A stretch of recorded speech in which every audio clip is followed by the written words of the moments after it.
Welcome along. We're talking GAA on this Tuesday. So, as ever, our GAA coverage in the podcast with thanks to AIB at the heart of Gaelic games across club and county. And in 2025, they are celebrating a decade of sponsoring the All-Ireland Senior Football Championships. And with this year's championship shaping up to be one of the most open and competitive in years, AIB more excited than ever to bring fans closer to the action. You can check out the hashtag #TheToughest for more.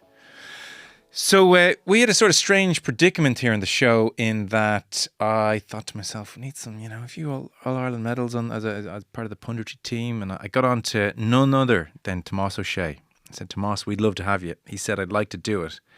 He said, I'm managing the Kerry under-20s and I'm going to keep the head down just until that's all done. So, I wanted to Tomás and the 20s to do well, but equally I knew once they were knocked out, he could come on the podcast. So it was a tricky one for me. Tomás, sadly, there was knockout semi-final stage against Tyrone at the weekend. So you're stuck with us now. You're very welcome. Thanks, Joe. Yeah, you were cute enough as well to stay away from me for the first week after that. So thanks on that as well. Yeah, we had a good season. We had a good season. It's something I've enjoyed now the last number of years. And we came up against Tyrone, who were a very, very good team. But we actually they knocked us out last year as well. Beat us by 6 last year, beat us by 6 this year. And 2 games couldn't have been more different. And last year, we probably should have been beaten by more. And this year, we shouldn't have been beaten by 6, in my opinion. But as the man says, we had enough ball to win 2 games. However, Tyrone were that more clinical up front. So best of luck to them. You and Tyrone, eh? Bit of pain over the years. I thought when I was finished playing that was it. And I thought with that great Tyrone team. But I tell you, there's something a move above there, Joe. They're doing very well at underage level. They're doing very well at schools level. But key to the whole thing, you can do well at minor level and you can do well at schools level.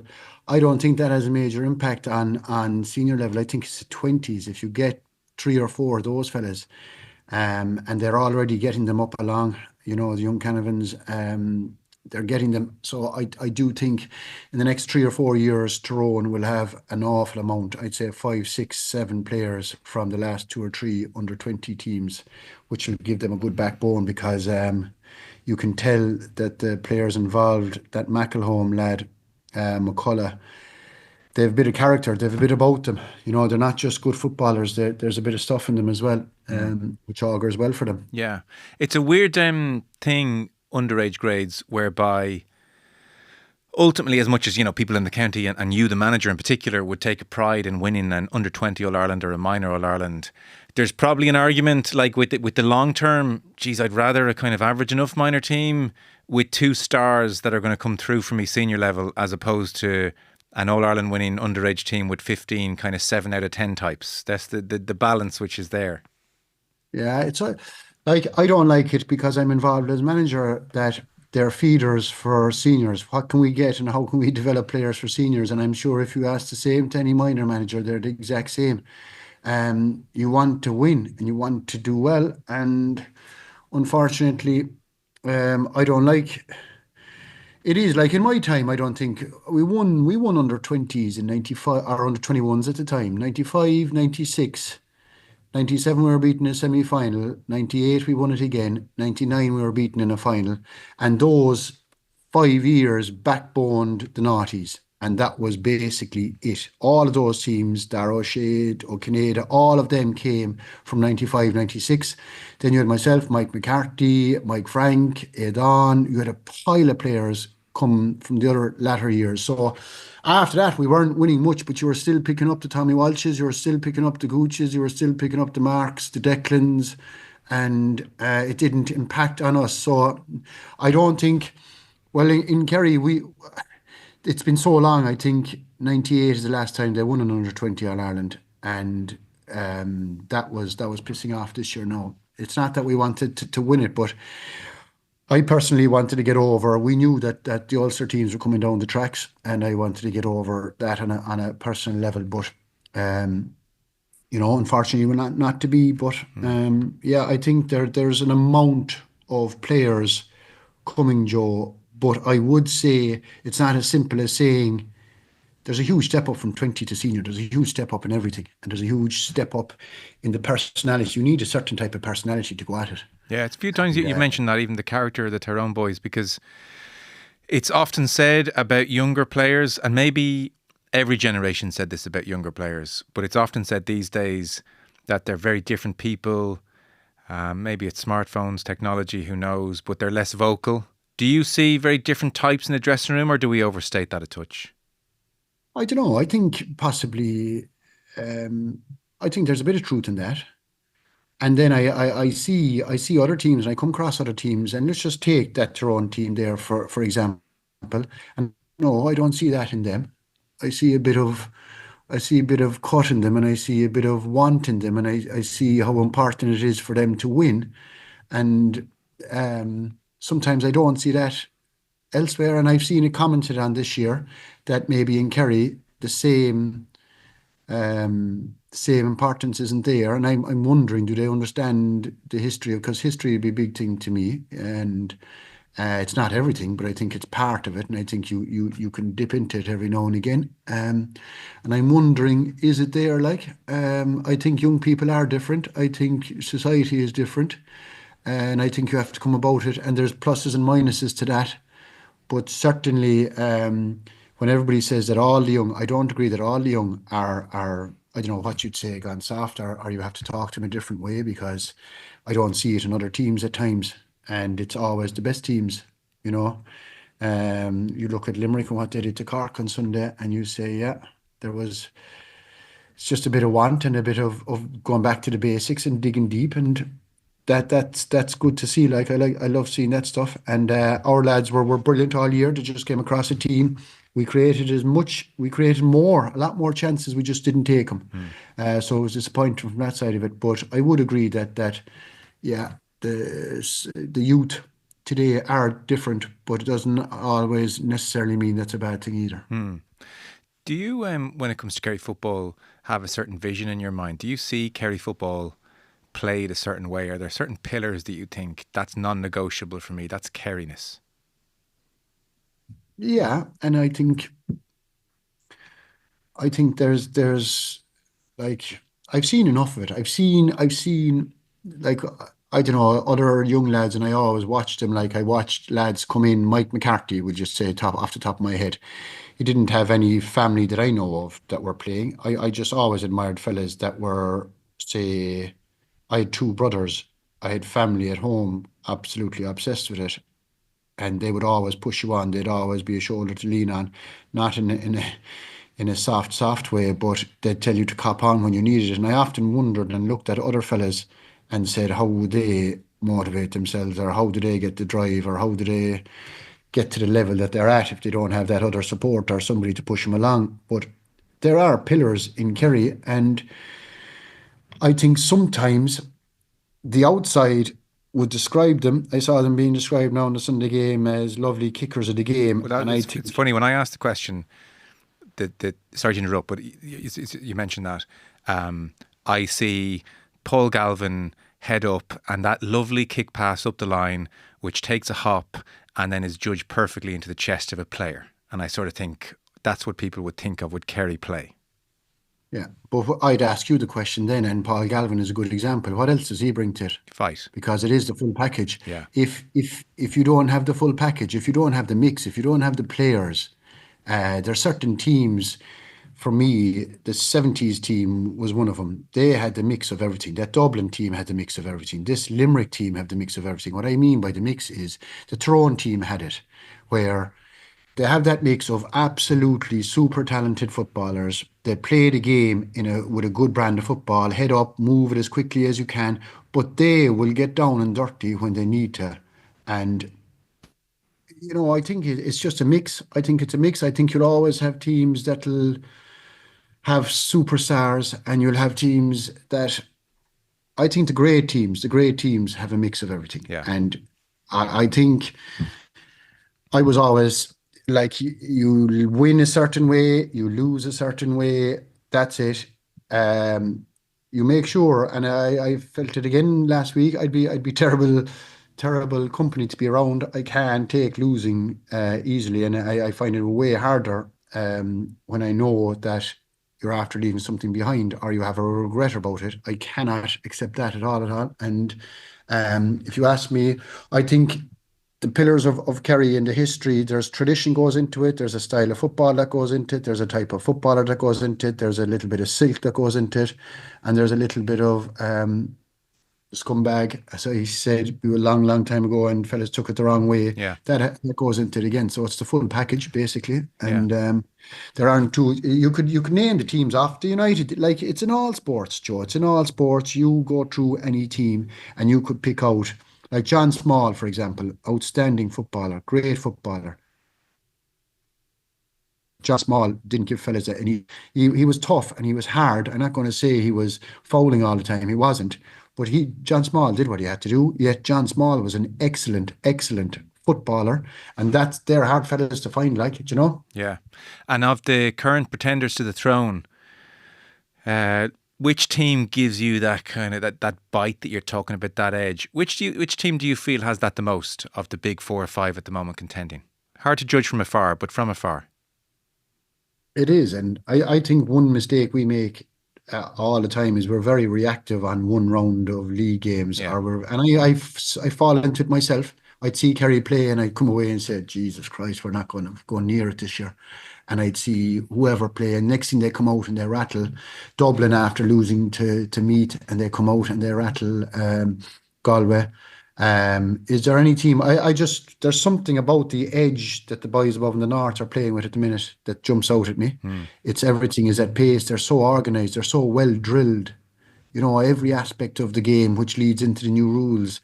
They don't seem to get caught on long kickouts. They don't seem to get bothered by meeting 11 bodies up front. They just work around it. If they turn over a ball, they don't seem to get caught at the back like other teams do.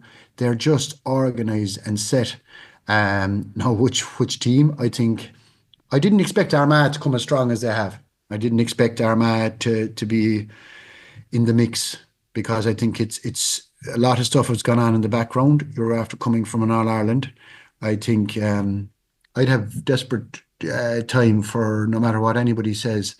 McGeaney and McGuinness as managers and how they basically get their boys to give them forget the football they play just to give their best every single day. They're never beaten, and that attitude, I just like the edge that they have above there at the minute. Having said that, Kerry on their day, Galway on their day, and a lot of people are down in Galway this week. They'll all have a huge say in it. I just tuned into Fitzmaurice the last day, and he was saying it's a hard one to call. It's extremely hard, and it's brilliant. And I think the rules have lent their way with that. But right now, if you put my head in a block, I'd say I like what I see up north. And one last one on the 20s, and then we'll get into some more of the current stuff. I was talking to a former teammate of yours, and I was just asking, Jack O'Connor's last year, who's in next? And he said, it's Tomás's job. It's Tomás's job when he wants it. Ah, Jesus. No. Are you doing this with a view to get the senior job at some stage, or what's your thinking? I'll be honest with you, and you'll think I'm laughing or whatever. I'm not doing it with any. As far as I'm concerned, Jack is the manager of Kerry, and I'd say Jack could have the job as long as he wants. So I'm not even going to dream of it. You'd only be normal. You'd only be human. Like you'd be questioning yourself after the game, the last day, and say, were we good enough or could we have done more? And you'd be questioning yourself as a coach, you'd be questioning yourself as a manager, and you'd be questioning every sort of a thing. So no, right now I can tell you straight up, I wouldn't have any interest in a senior job. And on top of that, then, as far as I'd be concerned, I wouldn't. I'd have too much respect for what the whole thing stands for to be disrespecting other people but I've no interest whatsoever in it. Okay. And I wouldn't I struggle, Joe, and people I think, and I've only been managing under 20s. I'm telling you, that is like whatever anybody says, there's 10, 12 teams that you could name there, and there's pressure. Like you look at Desi Farrell, Pádraig Joyce, Jack Connor. Geez, it's an awful, like it's a full-time job. Like maybe it is what you take upon yourself, but it's constant, and things are going well, and that's grand. Things are not going well, and you'll be told fairly lively about it. So I think that has changed along the throughout the years. I don't remember it being like that when we were playing. I don't remember the same scrutiny. I don't remember the exact same kind of pressure being involved or the commitment being the same, to be quite honest with you. Because I always lived in Cork. I was always based in Cork. But management is completely different, like, because everybody's problem is your problem, Yeah. basically. And sometimes you're not a sociable, sometimes you're not a sociable guy. You're not in the best of form to deal with people, but you have to be. So, yeah. Okay. I'd have great time for those fellas who, like any manager who stays, like me. I don't know how McGeaney, he's an obsessive character, I know that, but how he has stayed, Mickey Hart, they've an unbelievable way about them. Like, the personality is so important, I think, Yeah. in a manager. Well, I guess you've busy job, busy home Um, life as well. So, these are all big oh, things,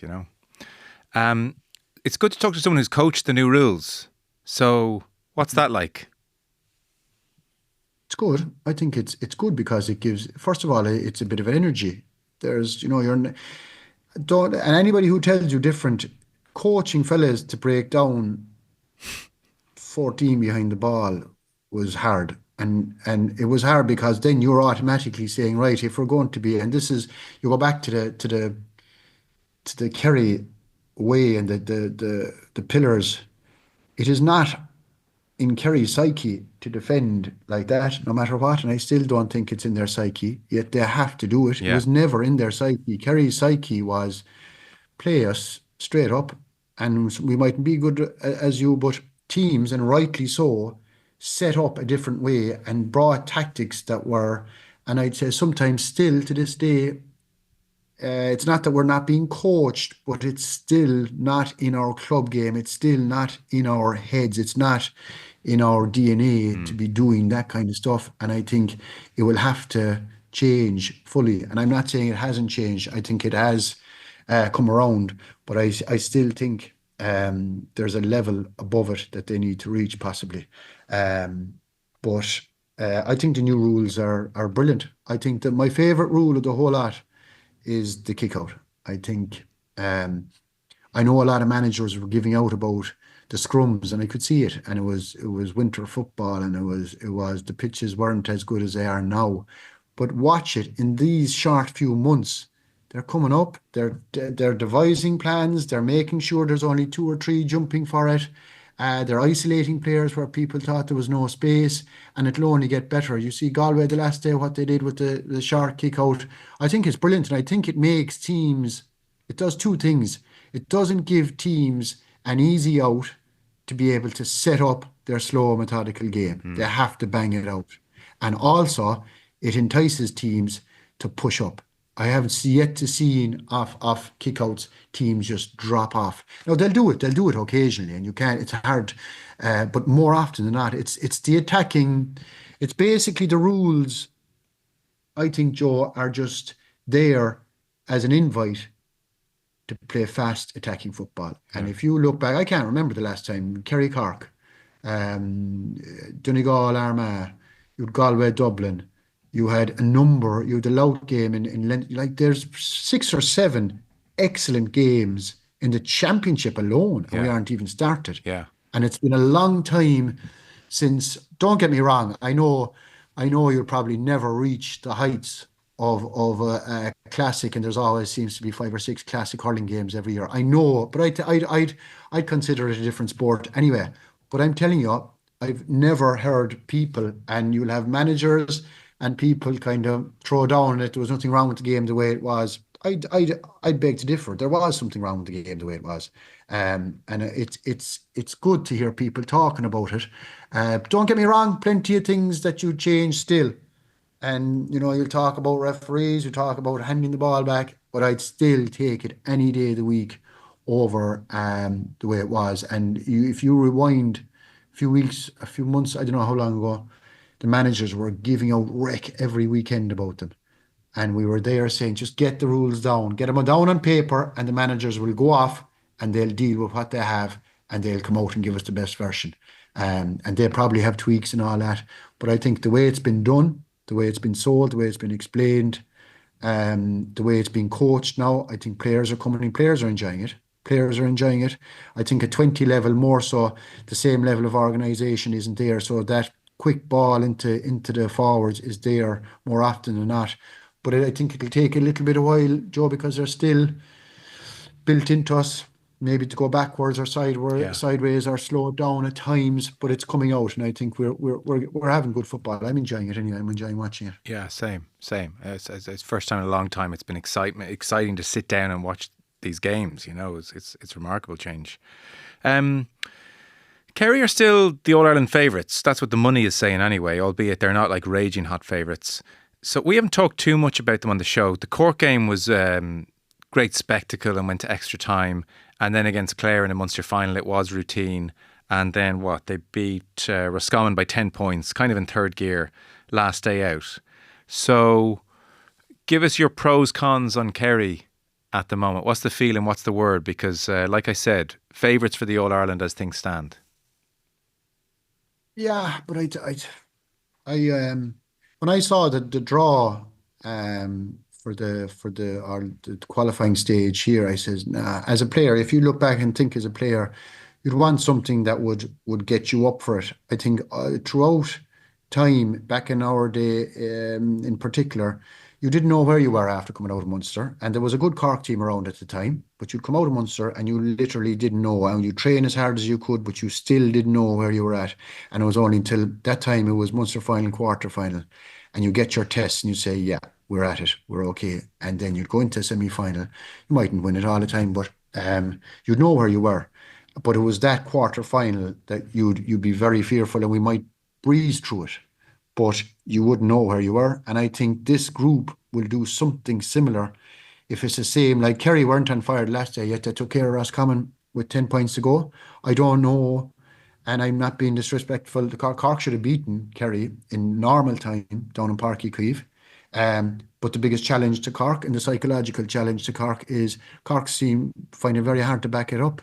And this weekend, nobody knows what Cork are going to throw up, and it's that kind of difficulty they face all the time. So I could see Kerry coming through this group, landing straight into a quarter final, and still not knowing where they are because their mettle hasn't been tested fully.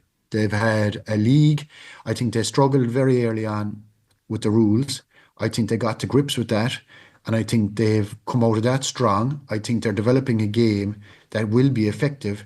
They just need to get that little bit more consistency into their play. I think they have players playing well. And when I say, I'm not talking about every single game, there'll be lads who will have quiet games, but Paul Ganey is going very well. The two Cliffords are going outstandingly well. Shawnee is back and he seems fit and hungry. Diarmuid O'Connor, if he gets a break from injury, is going very well. Joe O'Connor's having an outstanding year. Brian Begley, Gavin White are actually going well. Jason Foley is playing well inside. And the bottom line is there's a lot more fellas playing well. I wouldn't say that last year. Right. And I don't think they'd say it last year. And yet, if you ask me, I'd still argue they should have beaten Armagh last year and they would have got to an All-Ireland final. So my general consensus is Kerry are in a good place. Kerry, I think and it's not a rules thing either, Joe. I just think there's more fellas playing well. I think they've come back with a little bit of hunger, but the ultimate litmus test will be further down the tracks. And to be fair, where they get that, they could get it anywhere. They could get it off Donegal, they could get it off Armagh, they could get it off Galway, they could get it off potentially a Dublin. So there's so many teams in it, Joe, that mightn't win an All Ireland, but could take you out along the way. Yeah. And that's the thing. But I think there's more players. Like there's don't get me wrong, there's people talking, Kerry, and they'll always talk, saying, we've issues with kickouts and we don't have a panel depth deep enough. But I think there's enough players. It's good to see Mike Breen going well. But to me, and it was the same way, the players used to talk the same way. We can't judge ourselves until we get that test. And Yeah. if they go straight to a quarter final, I think it could be a semi final. Like we did a 20 team, and I knew it. I was hoping Cork would give us a desperate test. You weren't going to get a test until and that eats me like that. That you don't get a second chance at that. You won't get a second chance when it matters most. And are Kerry capable of? I think they are. I think they're as capable as anybody else to win it. And I don't think the teams in the north will fear them because I think every top team, the 4 or 5 top teams, Joe, if they get set defensively well, then it'll come down to how you can break them down. And I just think that Kerry, one of the arguments you could have is with a forward line with Paul Ganey, who's as cute as a pet fox, the two Cliffords. You have lads who can open up, and it's good to see David playing well enough, even though he'll have quiet games, but he's always had games. I guarantee you the last day, if David was needed in that first half, he would have been there. He has a canny knack of putting the boot down when he needs to put the boot down. It was a quiet year last year for them, so I think they're all feeling that type of, yeah, we'll kind of hopefully prove what we're made of this year, and that's the way it's panning out at the moment. I'm not saying that they'll coast through this group that they're in currently, but I can't see anything other than Kerry qualifying. Like, they've already secured that by beating Roscommon. So your fear if you're management, that they won't be road tested enough, and will they be ready when they need to answer the questions? That's the only question that you'd have. It's very interesting. What did you take then from Dublin with Tom Lahiff after they were kicking the winner in Salthill against Galway? Brilliant game. Like, again, as you were saying about the rules, like, fun to watch, but bit of life in the Dubs yet, maybe? There is, yeah. And I'd still say, like, you rattle off names: O'Leary, Gavin, McGuinness, Branagh, Murphy, O'Cuffy, but they're not household names. Nah, They're not the Dubs they were. People wouldn't recognise them. Nah, and that doesn't mean that they're not capable, Joe, of doing what they did the last night, which they are, but they're also capable, and the argument will be thrown at them, they're also capable of doing what they did against Meath. And that's the issue. Like, they've lost so many players, and it wasn't going to go on, and it wasn't going to keep going. And what I like about them is Desi. Desi comes across as very, very calm on the sideline, and there's stuff inside in Desi, and you know that he's going to get a reaction. I didn't see that performance coming, I'll be honest with you. I didn't see, I knew there was going to be a reaction, but I didn't think, and I knew they could push Galway, but I expected Galway to win that game. But it was a huge win for Dublin. Do I still think they're All-Ireland contenders? I don't. For some reason, there's something in me that says no. Like, they still have a forward line, and when you think of Con, they'll need Con going well. Kilkenny gave a performance the last day, and you talk about what teams want to go after. Kilkenny, he bowled one fella over the sideline there with pure aggression. There was nothing skillful about it. It was pure aggression. It was pure want. It was pure hunger. He was setting the terms for everybody else. I get the sense that there's a great passing of the baton on in Dublin. This is the way you do things. You either toe the line here and kick into gear, or don't bother us and leave it off. He went up the field after throwing, who was it he threw over? Walsh, was it? He threw Walsh over the sideline. He went up, he was involved in the same attack about 6 or 7 seconds later as an option of he was running with the attack, and he was on the ball again.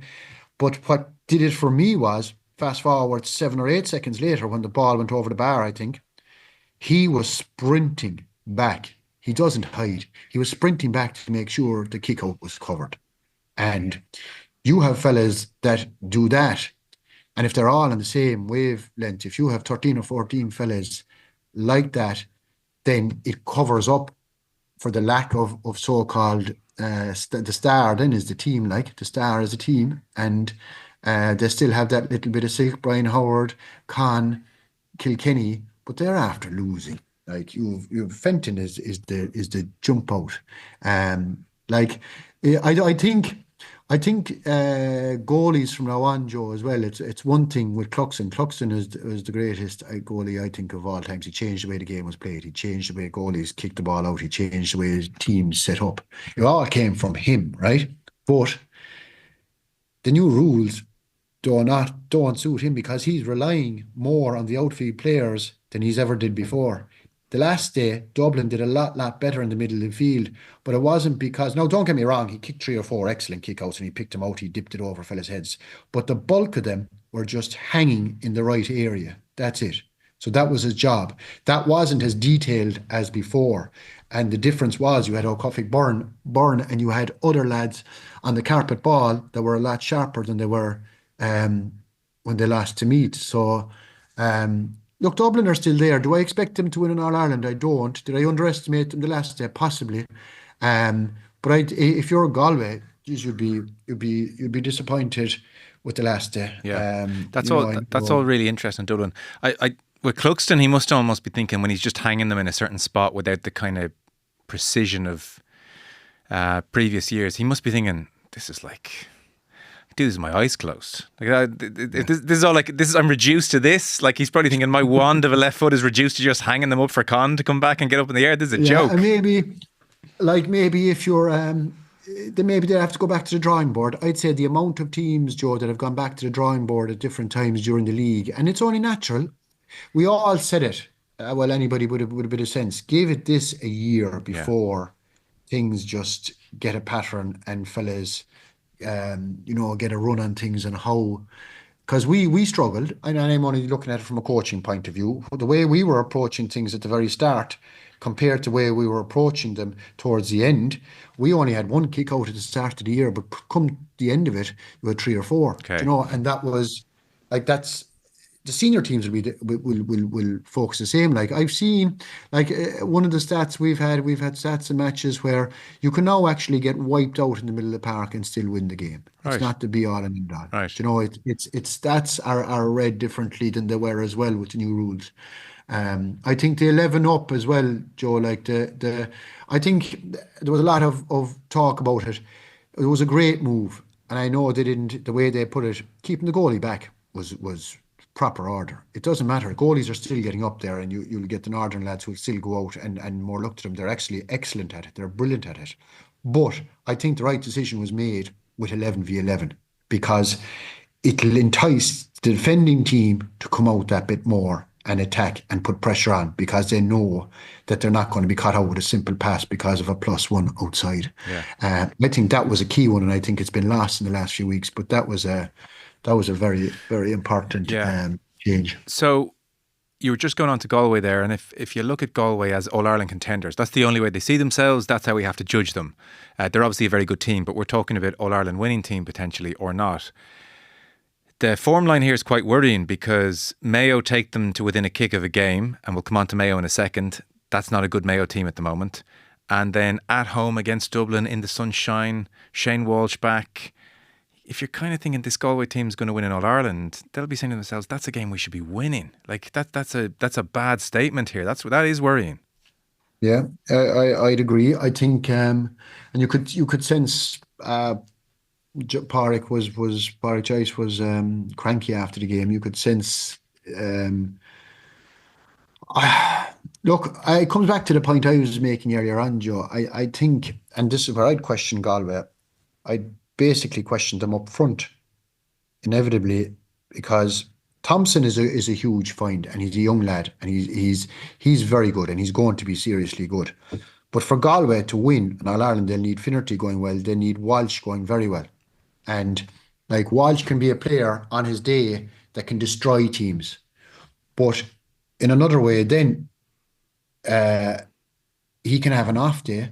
You don't have Comer. There's no consistency with the forward line that they have. They have big physical men outside. They will win ball. They're well organised. And I'm not writing them off at all. But they are knocking on the door for the last number of years. They'll be disgusted the way, like they've got two of the last 3 All-Ireland finals? Yeah. Nothing but an All-Ireland final will be enough for them right now. But you're right in saying that Mayo should have beaten them. If they'd taken their chances, Mayo should have beaten them. So there's still a question mark. And I don't think after the Mayo game, that was a huge relief to them above. They're after winning 4 Connachts in a row. Sure, the natural thing and the only thing that will satiate Joyce and his team, forget the Galway public for a second, is an All-Ireland. And you'd worry, is there a little bit too much pressure on them trying to achieve that? And is there a little bit? The main thing for them now is they have two more games, and they're in a tough group. There's no doubt about that. But I think it'll either bring the best out in the team, and they'll react to it, which I think they will. I think they're too good a team not to. I think they're a huge physical team. But I still think that they would need to be have that fear to have they got that fear factor up front as much as other teams have. Maybe they do. Maybe I'm reading that wrong. But I think that is an area where ultimately they'll need to fire like. And Yeah. it's like David Clifford being able to, or whoever it is, Michael Murphy, whoever it is. There's only three or four teams, Joe, that'll ask the questions of the top teams. So you mightn't see it early on in the year, and there might be fellas coasting along and doing very, very well. And the next thing, bang, you hit a wall. Jesus, what happened there? Yeah, like it's good enough to beat 85% of the teams, but it's the 15% Yeah. that are the important ones. And I think Galway will be rattled after the last day. And I think they'll answer it the right way, though. I think they have enough quality to answer it the right way. Yeah. The Shane Walsh point is very interesting. Like even on Saturday evening with the socks pulled up, maybe that's what put it in my mind. But I did think like he's almost the centre point of this whole attack in the way that Kieran McDonald was a bit for Mayo. And it's like all his teammates are aware of him and where he is, and they'll give it to him that bit quicker if he's on for something. And so if he's having a good day, as you say, geez, it's frightening. And he'll kick 2-pointers and he'll pull off Hail Marys and he'll be phenomenal. But if he's not firing, then that's trickier for Galway, and they'll probably malfunction worse than other teams. But like, geez, he's so good, and he's only just getting his body back. Like, do you think Joyce is going to persevere and say, do you know what, I'm putting chips on Shane Walsh here because I think he's going to come good, or do you think he'll look at it and say, this is a bit too precarious, like there's too much based on whether he's in the mood or not? Yeah, I'd fully agree. I don't think they rely on him as much, and I think Joyce has done very well in that. I don't think they rely on him. Joyce would say things in the media afterwards, and he'd whip fellas off straight away. And um, I think he has no problem being blunt with players when they need it. And I think Shane Walsh understands. Um, my worry for Shane Walsh, okay, you have Paul Conroy outside who will kick scores. Yeah. McDade will always pop up with a couple of scores. Finnerty will pop up with a couple of scores. Thompson seems to be ticking along. So you have scorers. You're not fully relying on Shane Walsh. But I think what you're trying to say is if Shane Walsh goes off trying to prove a point, then he's hurting Galway ultimately if he's trying to play his own game. Unless he's pulling it off, in which case, have at it. You're amazing. Yeah, but how many times, like he'll do magic things in games, and the argument will be made, and I'm not just pointing this at Shane Walsh. The argument will be made at a lot of fellas. Like I think, say it's something that's not given enough credit. Well, Clifford will create as much in a as he will score himself as well, and he doesn't seem to be bothered. And maybe Walsh is the same, Joe. Maybe we're being hard on him here, but if Galway get that balance right where Walsh, and he needs to get game time Yeah. consistently, and he gets back, like Walsh can reach heights that other players can't, Yeah. but it's to get that consistency into it. And I haven't seen the level of consistency with no, him. and like his Well body's done. killed. His body's killed him. But like, it's probably just a tough thing for these great players. Like there are times where you've watched Clifford in big games, and he almost feels like, oh, there's a bit of a shot on here. I sort of better shoot. Like I'm the main man, and he takes it on. And if it doesn't go well, and then he tries another one, and then suddenly the crowd are up against him, and the other team are feeding off it, and becomes kind of a vicious cycle. But like I sort of think these are the great players, and you have to give them license to go out there and win a big game. You know, I feel some of the criticism of Shane Walsh is a bit harsh. Like he's only just getting back a bit of credit in the bank. Like last year against Dublin, look what he did basically on one leg. You know what I mean? Kick crucial scores, amazing. But Joe, like you talk about Shane Walsh, you talk about all the great forwards, right? Yeah. All the great forwards. It's when they play off the cuff that they play their best football, isn't it? Yeah. It's when they do, and the problem is with that then is they can do that, and Clifford will do it. Yeah. And maybe they don't do it often enough. Yeah. The problem is when they do miss, then they're hammered and they're saying, why didn't you recycle it, or why didn't you? And maybe they're not hammered from within, but they're hammered from without. Yes. And then you'll feel that pressure from the outside, and you'll have media asking questions, and maybe that's not the dynamic whatsoever inside. Maybe he's told, Shane, you get an opportunity, you go for it, and you keep backing yourself, because you have to back them. You have to back the fellas who can give you something different. Because if your plan is just one way, then ultimately, unless you're well ahead of a team on a given day, they'll figure you out, and they'll it's the unpredictable stuff that causes defenders bother, Yeah, like, yeah, you and know. So, it's and it's he can give you that. it's tricky dynamic as well, because I'm sure if you're in Joyce's situation, you sort of want to say, listen, you have license, you're amazing, I love you. You want to keep his confidence high. To some extent, you want to get a message to him, but look, if it's not going well, then maybe don't try like a 50 metre off your left. You know what I mean? Have a bit, see how it's going. By the same token, Loud, Mulroy in the Leinster final has a really tricky period, but he keeps going, he keeps shooting. These are all the things that play with a top player that you have to try and indulge and give a bit of license to. And yeah, it'd be fascinating to see how Yeah, it plays that out. there's nothing worse if you start forcing it, or you start trying to make it happen, and then it just goes pear-shaped Yeah, altogether. But I think he'll have.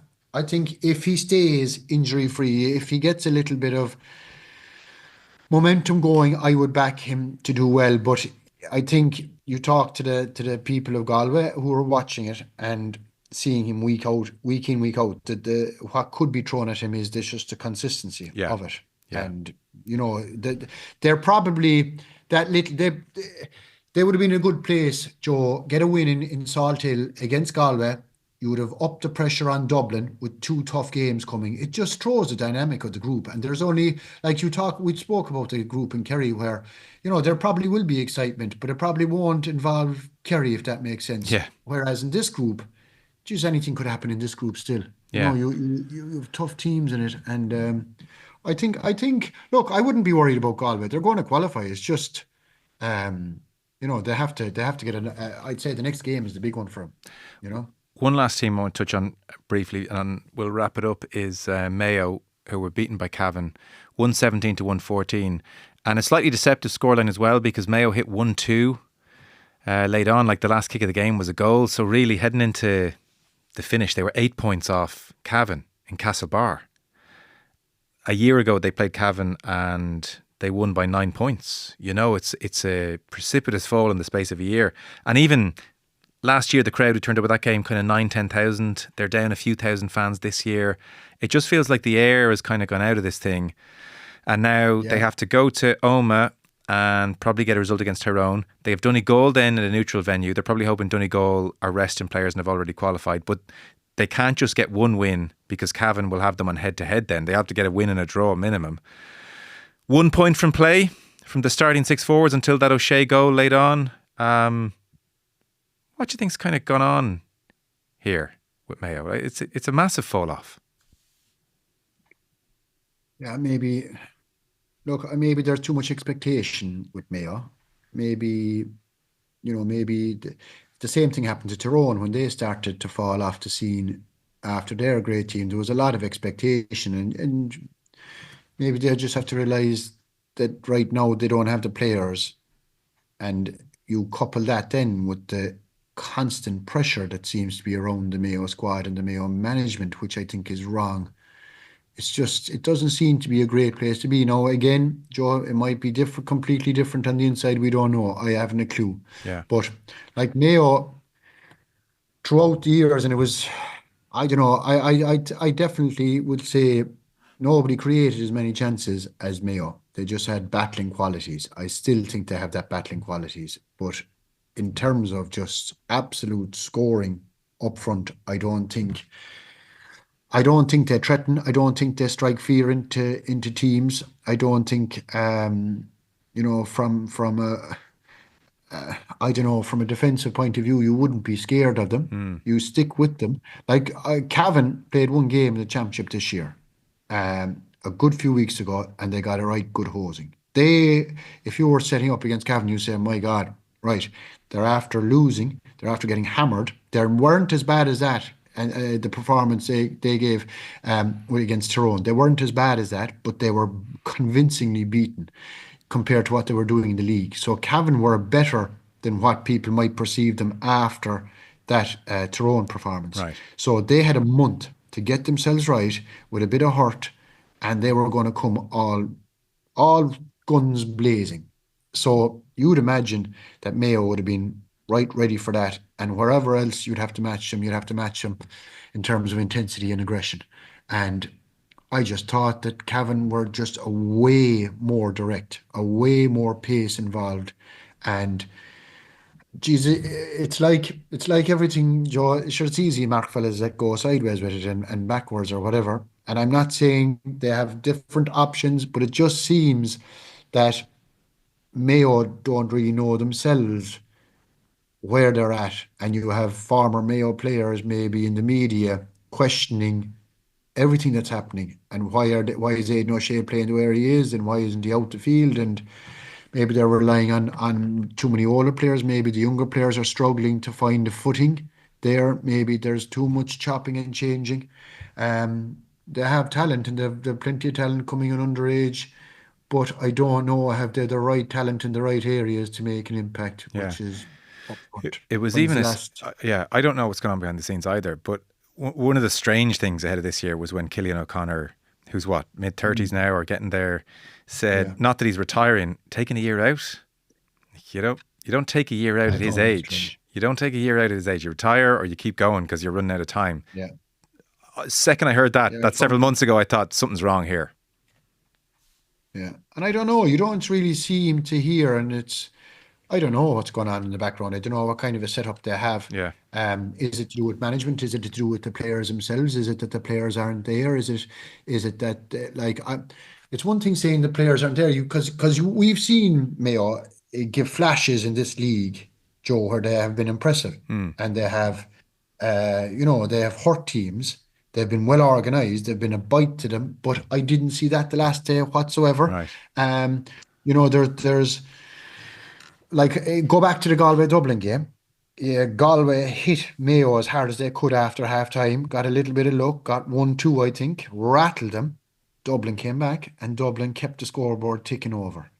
That wasn't there with Mayo. That confidence, or that, right lads, we're sticking to the game plan. We're doing the simple basic things right here again, and we have our formula, let's keep at it. And I don't think that was there. And I think what that game is after doing to Mayo, Joe, is just after heaping a whole more pile of pressure, Yeah, because yeah, and without anything else, even the crowds, you said it there, the crowd compared to last year, the same edge and the same bite isn't around them. But maybe as I said at the start, maybe there's too much expectation around Mayo. I wasn't, to be honest with you, I didn't expect Mayo.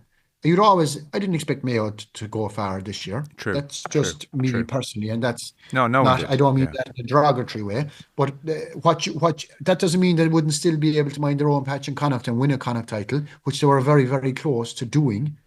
But I don't think, and when I say I don't think they're in the conversation for All Ireland honours, and haven't been for the last number of years. no, no, no. So it's just that they're almost still winding down. You're wondering how far it's going to fall off before they come up again nearly. Um, that was great. Super to get your thoughts on all this, and great to have you along for the rest of the season, Tomás. Thanks so much. Thanks, Joe. Thanks.